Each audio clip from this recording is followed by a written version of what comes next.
Recording it. It's recording now. Okay, yes, so thank you so much for coming on. We're going to just start off with the professional practice and social policy artifact video. In here we have Evie, my line manager, and Joe, who is standing in as my professional practice tutor. Is that correct? Yep. For Matt McCullough. Perfect. Yes, he's standing for Matt McCullough.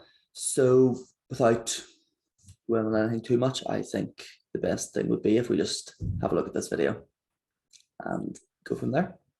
You know.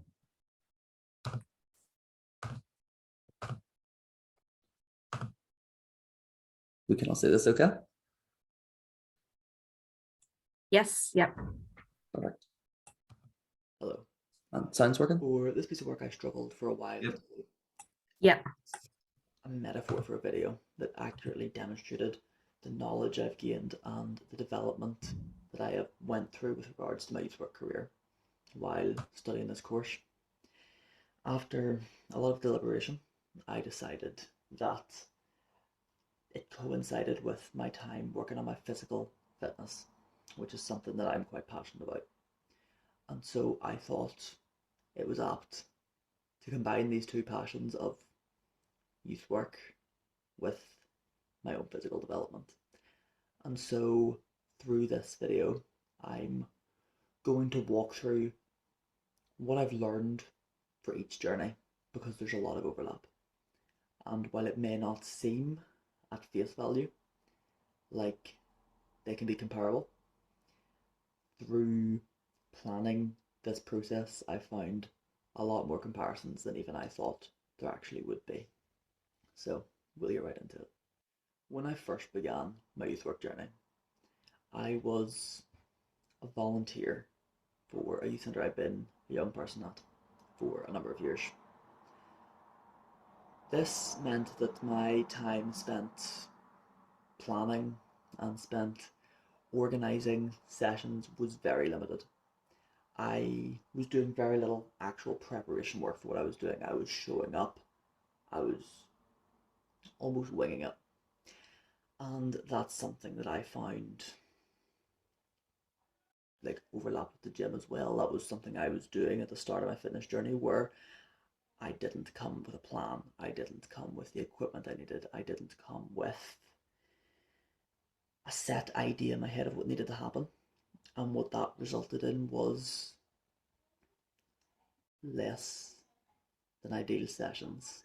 It resulted in the end experience being as satisfying and not being as well polished as it should have been. And the same can be said for when I started and I wasn't planning.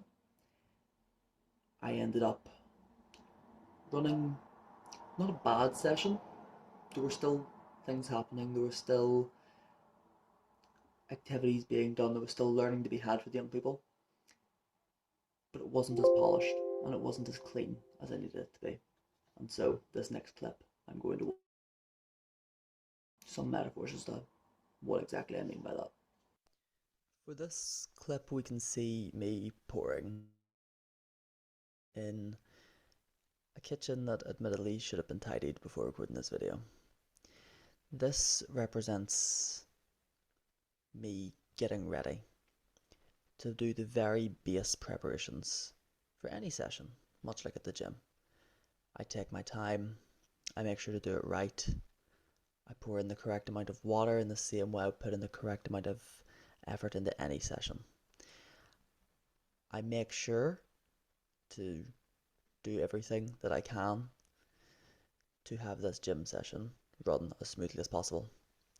It's exactly how I would do with a regular. In this next clip, I'm showing that I'm coming prepared to the actual session. I've got all of the equipment. I have everything out that I need to have out. I'm coming to this session ready to go. I'm not trying to plan anything during the session, which was a major problem of mine at the start. As we can see in these clips that we've just watched, I try to show up more prepared now. I take my equipment, I come with the right mindset, I come physically prepared to both the gym my youth work sessions, I'll do out set way, I'll do out workout plans. I will have an idea in my head of what is my end goal. What will I want? What do I want to achieve by the end of today's session? Knowledge showcase in the video is towards the end of the session, my own little self-evaluation, which I feel also falls under preparation. Every session I have, both in the gym and through youth work, I will evaluate my own work. I will sit down afterwards and I will say what went well, what didn't go well, how can I improve next time. I mention this now because I feel like this falls under preparation. I don't view this as finishing a session. I view this as the start of the next session, because that's whenever these changes can kick in.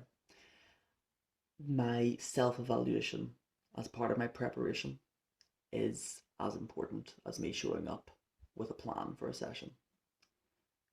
This is something that I learned to do very quickly in my youth work journey, potentially even before starting this course, but definitely this course has helped me understand the importance of not just showing up and not just thinking it'll be okay and having a go at it, but to come with the best plan in mind, as it's important for me to know that I'm performing to the best of my ability, and for the young people I'm putting on the session for. In the same way it's important for me in the gym to know that I am not about to put in half effort, that I'm going to perform as well as I can. This next clip is about starting out small. When I first started at the gym and when I first started my youth, I always wanted to push forward to see what was next, and that is a good quality. Rarely did I sit back and think, am I ready for this? Is this going to be too much? Starting out small is something that I've learned to do as part of my development. It has helped me immensely to grow as a youth worker, as it helps me find my feet with each new task, in the same way that at the gym I start out small to find out how far I can really go. If I were to tomorrow start a new job as managing a youth centre, I wouldn't know where to start, because I wouldn't be starting out small. I'd be jumping in the deep end. In the same way that at this next clip, if I started lifting at a heavier weight, it very well could have dropped straight on me, despite any kind of health and safety I may have involved. In this clip, I'm testing the waters with a smaller weight. One thing I learned to do very quickly through youth work is to do the same with my sessions, to not expect to run an entire session myself, but rather to try small things, maybe run an activity here or there, see how I do, see what can be improved that way. It's worth celebrating these smaller things, whether it be a smaller lift than usual or a smaller piece of responsibility during a session, because they are still learning points. It's Zechariah verse 4 line 10, which says, "Do not despise these small beginnings, for the Lord rejoices to see the work begin." This is where the work begins, in these small beginnings. My newfound ability to start out small has helped me develop as a youth worker immensely. To take the bigger picture of an entire session or an entire program or an entire youth centre in some cases, to boil it down to just individual tasks has helped me work out areas of improvement that I need, what can be fine-tuned, what is working well, what I should continue to do. I would sincerely recommend anybody starting out a journey in youth work or at the gym to start out small. Lift lighter weights to find what level you're at. Start off by just organising single sessions, single activities with groups of other youth workers to really find what you can do as a youth worker or as someone who's at the gym. This is the best way to improve, and I'm very, very glad that this is something that I've learned during my journey. Health and safety is a term that as a youth worker I am extremely familiar with at this point. However, going into this journey, it was a term I'd heard before but never had to practice really myself. This next clip demonstrates how in the gym I use health and safety, and in the same way when I'm working with young people, it is always on my mind, making sure that the young people are in as and staff are in as safe of an environment as possible. This includes being vigilant, allowing others to help, and generally keeping an eye on things and making sure things are running smooth and safely. In this clip, as I slide the safeties onto the rack and somewhat struggle to do so, I'm reminded of any small responsibilities I take on when caring for young people in a youth centre. I ensure that floors are clean. Stuff as easy as this, making sure there's no sharp objects around, making sure I have contingency plans and a first aid kit in place, because it's all important stuff. It seems like common sense, but at the start of a youth journey, things that are common sense don't often come to mind immediately. Having these safeties on is very important, as it means that should I drop this bar, it will be okay.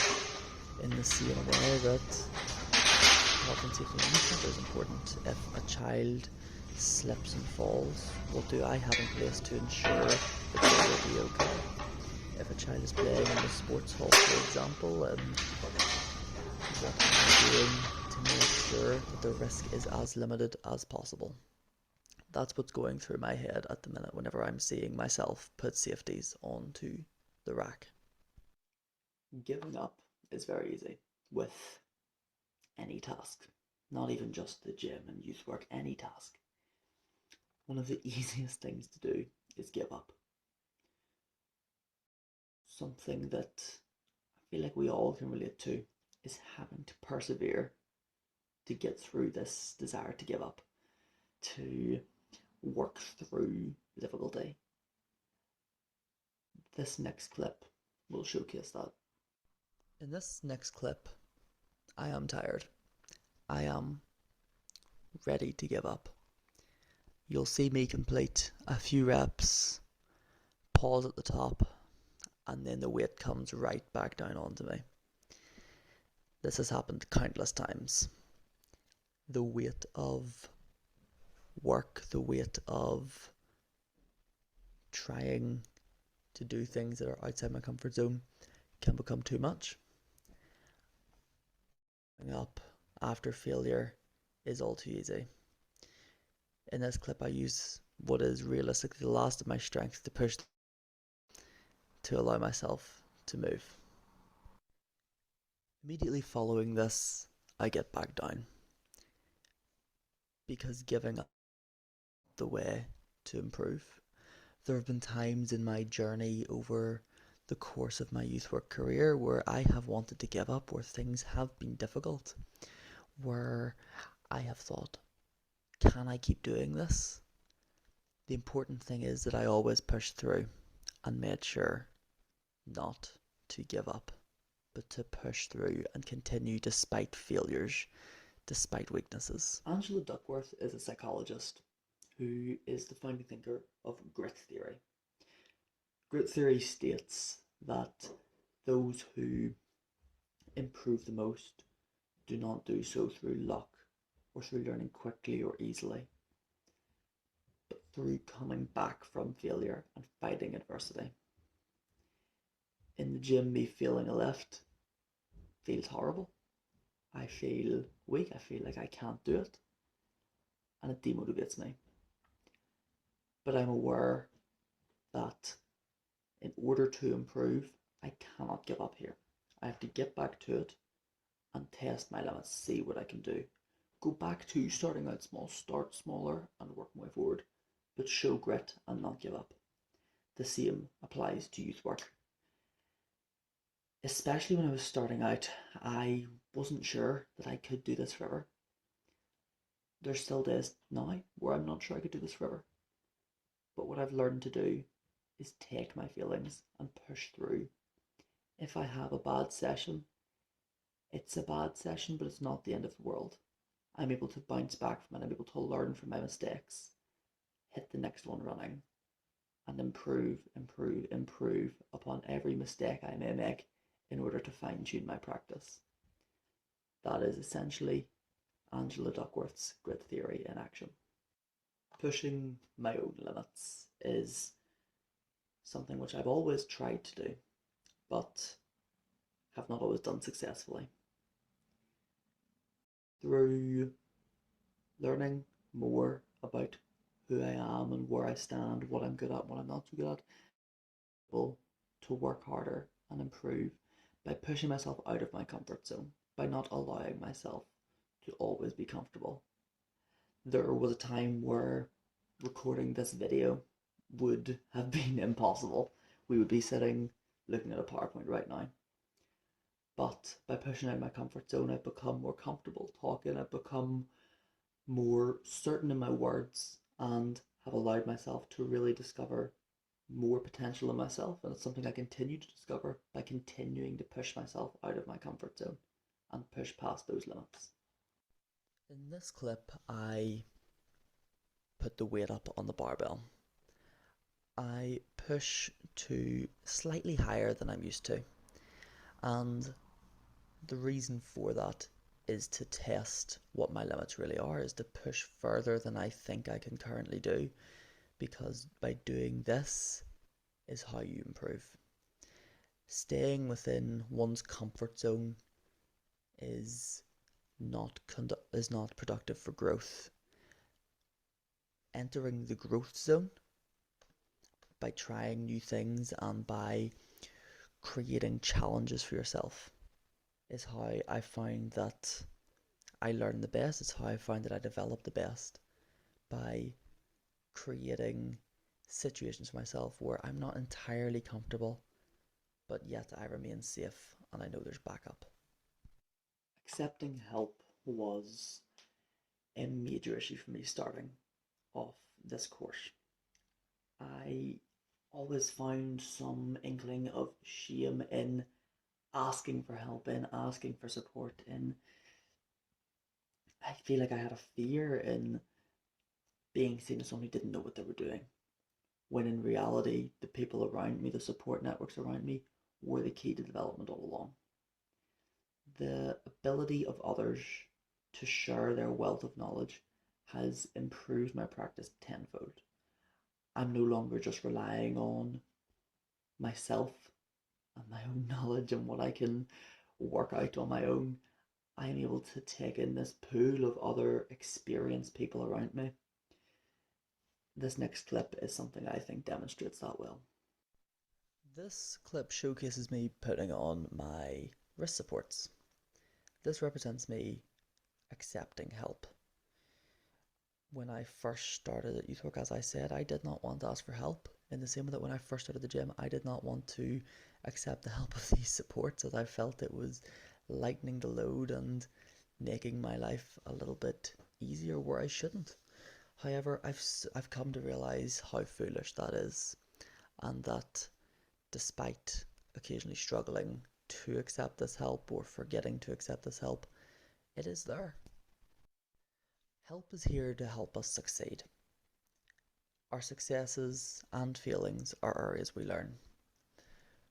Upon failure, accepting help can be a fantastic way to understand where the failure comes from and how improvement can be made. In this clip, I was meant to have my friend with me to stand behind and help me with a few extra reps. However, unfortunately, they couldn't make it. But I would like to talk about the use of others in the gym and in my youth work career anyway. When I first began the gym, my form was off. I didn't really know what I was doing, and I used others to essentially teach me, to show me the ropes, to engage better in my form and in my lifts. The same has been done with youth work at this point. I'll talk about that in the next clip. Through engaging with others through any facet of my work, be it professional or in the gym, I have been able to improve. In the gym, for example, if I'm with my friend and he was to show me how to do a new exercise to target a new muscle group, fantastic. I use my learning styles as a way of taking in this information This is also something I try and do through youth work, through supervisions, through watching others, through observations, to sit and watch others and to listen to the advice they can give me. I learn best as visual and auditory learner, and so by watching and listening, I can take things from what they're doing and use it to improve my own practice. Accepting help is nothing to be ashamed of, is what I've learned. While it used to be how I felt, it's now something I actively request. Theologically, we can also think of like accepting help as honoring God. If we look back as far as Genesis, in Genesis verse 2, line 18, like God creates Adam, he creates him with a need for another person, he creates Eve. He says, "It is not good for a man to be alone. I will make a helper suitable for him." God himself has created us as social creatures in need of one another. We live in towns and in cities and in families and friendship groups where we are around people all the time. We are social beings and we have been created that way by God. Accepting help is nothing short of honouring how God has made us. Downtime is a phrase I hear a lot. I still do, because it's something that I'm still developing with. My ability to take time off, to take a step back and relax, is something that I've always struggled with. I feel that often I have to be as productive as possible. However, in this continuous era of development, I do understand the need to slow down sometimes, to ensure that I am performing self-care by doing what I like to do. Maybe I'll sit back after a night session, I'll read a book, I'll take some time during a break to just have a nice glass of water or a cup of tea or coffee. Ensuring that I take care of myself has been massive for both the gym and work. This next clip is a very quick metaphor as to how I might do that. In this very short clip, I take a nice break to have a sip of my water. Hydration is important in the gym in the same way that ensuring my own mental state is important through work. When things are stressful, when things are difficult, stopping, breathing, taking a quick break can make all the difference, as we'll see in the next metaphorical gym clip. Through taking breaks and through prioritizing self-care, we honour God. We show care for the life he has given us, and I believe that to be extremely important and something that is well worth working on, and something that can often be forgotten by anybody, not just youth workers. Covey has a theory of the 7 habits of highly effective people. The 7th habit of his is my favourite. He refers to the sharpening the saw. There's a saying that if I had 10 hours to cut down a tree, I'd spend the first 8 sharpening the saw. Taking care of yourself, improving yourself, allowing yourself proper rest. The last clip showed me just doing something as simple as hydration and breathing. Doing that can make your work so much more effective. In my youth centre, if I show up 5 minutes before a session, tired from the night before, not in the right headspace, that session is not going to go well. Whereas if I show up 45 minutes to an hour before, allow myself to set up the room, get in the right headspace, go over what I want to say, I have sharpened my saw, and that session I found will be a better session for it. And so that's something that I really like to practice in my life now, sharpening the saw. Reaching new highs is amazing. In the gym and in work, learning something new, finding that your past barriers have been overcome. In this next clip, you'll see what I mean by that in the gym, and then afterwards I'll explain what I mean by that through my youth work practice. In this clip, you'll see as I sit down on the bench and prepare my lift that there is more weight than I have ever been able to lift solo. You'll also notice that the safeties are in place, that the help through my straps and arched back are able to provide that I am following my own advice. This set came directly after me taking that water break and breathing break, and what it ended up being was the heaviest weight I've ever benched. Reaching new highs is amazing.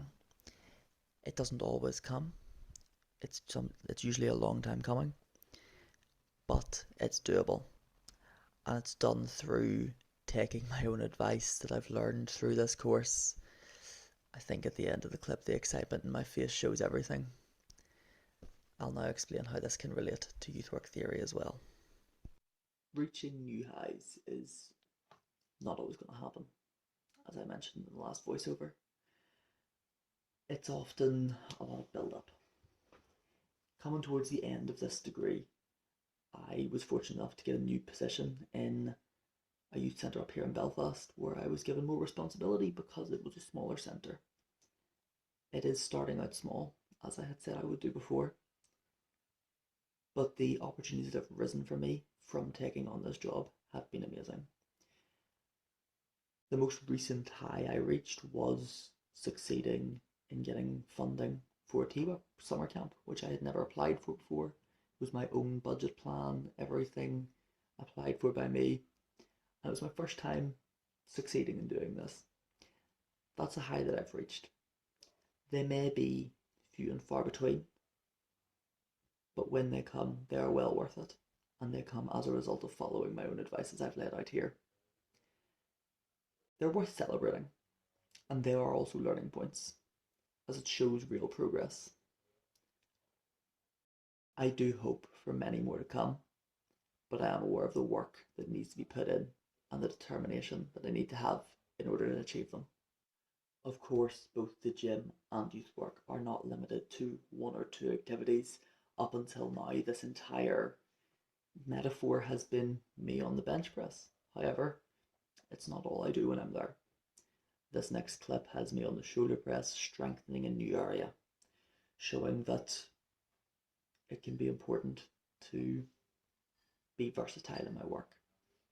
When I'm doing youth work, my admin is important. I should work on strengthening that. But so is my dedication to ensuring health and safety. So is my dedication to my young people. So is my planning. Everything is an important area, and it's worth strengthening all areas, not just one.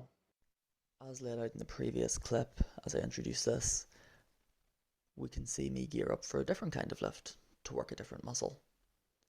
I've moved from bench press to shoulder press, from working chest to working shoulders. This is important for all-round strength and conditioning, in the same way that me taking time in the office to plan is important to improve that skill, while it's also important for me to spend time with the young people, to get to know them, to improve those relationships, to make sure I'm familiar with the centre's health and safety policies, and to make sure that my relationships with staff are maintained, to strengthen all areas of my work. This is something that I learned as I very often would just focus on a single area at a time, which slowed my development. Where if you focus on more areas, development may come a lot faster. In this final metaphor, I'd like to talk a little bit about helping others.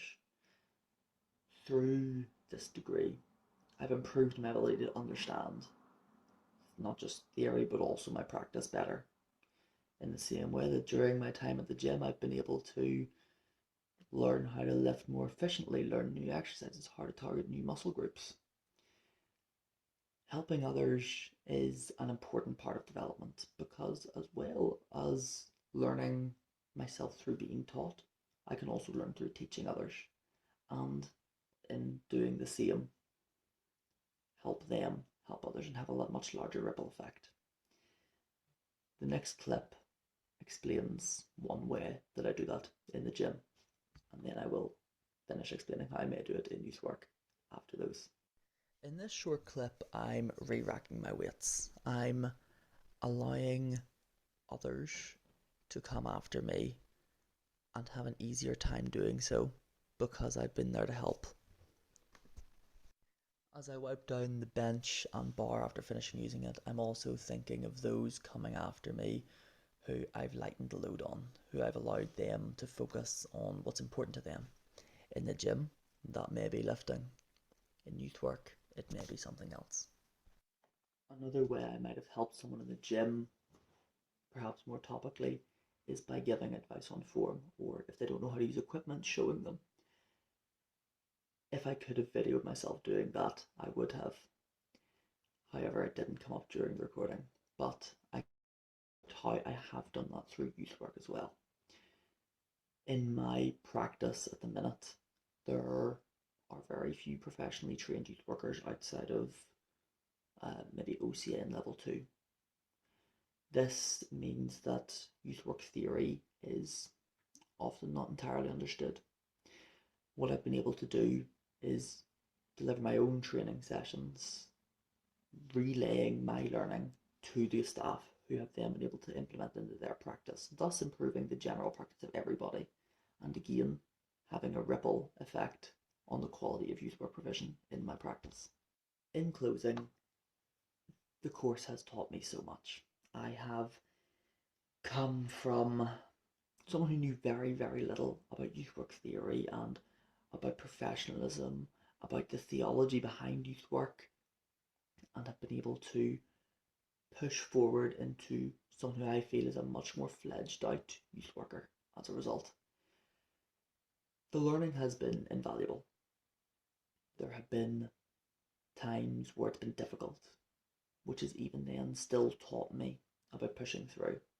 This final stretch of third year has been a time where I have wanted to give up at times, but through grit and determination and the learning and support that I've been able to receive over the last number of years, I have been able to push through. And I'm finally on that home stretch, and I couldn't be happier that I have developed the way I have through this course. Thank you.